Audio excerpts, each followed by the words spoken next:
ಇತ್ತೀಚಿನ ದಿನಗಳಲ್ಲಿ ಅಡಿಕೆ ಬೆಳೆಯುವವರ ಸಂಖ್ಯೆ ಅನ್ನೋದು ಜಾಸ್ತಿ ಆಗ್ತಿದೆ. ಆದರೆ ಮುಂದಿನ ದಿನಗಳಲ್ಲಿ ಅಡಿಕೆಯ ಬೆಲೆ ಕುಸಿತ ಆಗುವಂತ ಸಾಧ್ಯತೆ ಜಾಸ್ತಿ ಇದೆ. ಏನಕ್ಕಂದ್ರೆ ಅಡಿಕೆಗೆ ನಮ್ಮ ದೇಶದಲ್ಲಿ ಬೈ ಪ್ರಾಡಕ್ಟ್ಸ್ ಅನ್ನೋದು ಅಷ್ಟೊಂದು ಇಲ್ಲ. ಮತ್ತೆ ಮುಖ್ಯವಾಗಿ ಅಡಿಕೆಯನ್ನ ಗುಟ್ಕಾ ಪಾನ್ ಮಸಾಲಾಗೆ ಬಳಸ್ತಾರೆ.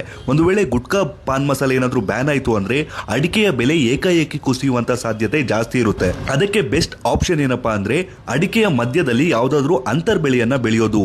ಅದು ಯಾವ್ದಪ್ಪ ಅಂದ್ರೆ ಪೆಪ್ಪರ್. ಕರಿಮೆಣಸಿಗೆ ಈಗ ಡಿಮ್ಯಾಂಡ್ ಅನ್ನೋದು ತುಂಬಾ ಅಂದ್ರೆ ತುಂಬಾ ಜಾಸ್ತಿ ಆಗ್ತಿದೆ.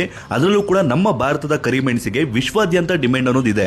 ಒಂದು ವೇಳೆ ಕರಿಮೆಣಸಿಗೆ ಈ ವರ್ಷ ಬೆಲೆ ಸಿಕ್ಕಿಲ್ವಾ, ನೀವು ಮುಂದಿನ ವರ್ಷ ಸೇಲ್ ಮಾಡಬಹುದು.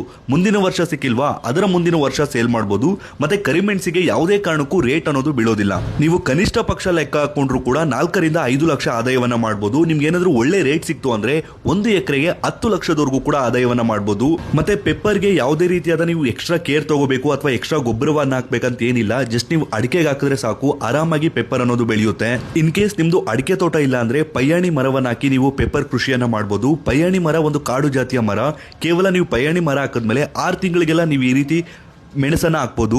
ಮತ್ತೆ ಪೆಪ್ಪರ್ ಅನ್ನ ಈಗ ಕರ್ನಾಟಕದ ಎಲ್ಲಾ ಜಿಲ್ಲೆಗಳಲ್ಲೂ ಬೆಳಿಬಹುದು. ಸೊ ಯಾವ ಜಿಲ್ಲೆಗೆ ಯಾವ ತಳಿ ಸೂಕ್ತ ಅಥವಾ ಅಡಿಕೆಯಲ್ಲಿ ಎಷ್ಟಕ್ಕೆಷ್ಟು ಹಾಕಬೇಕು ಮತ್ತು ಪಯ್ಯಾಣಿ ಸಸಿಗಳಿಗೆ ಮತ್ತು ಮೆಣಸಿನ ಸಸಿಗಳಿಗೆ ಈ ಕೆಳಗಡೆ ಕಾಣ್ತಿರುವಂತಹ ಕಾಂಟ್ಯಾಕ್ಟ್ ನಂಬರ್ಗೆ ಕಾಂಟ್ಯಾಕ್ಟ್ ಮಾಡಿ. ಮತ್ತೆ ಈ ವಿಡಿಯೋನ ಎಲ್ಲಾ ಅಡಿಕೆ ಬೆಳೆಗಾರರಿಗೆ ಮತ್ತೆ ಎಲ್ಲಾ ರೈತರಿಗೆ ಮಿಸ್ ಮಾಡದೆ ಶೇರ್ ಮಾಡಿ.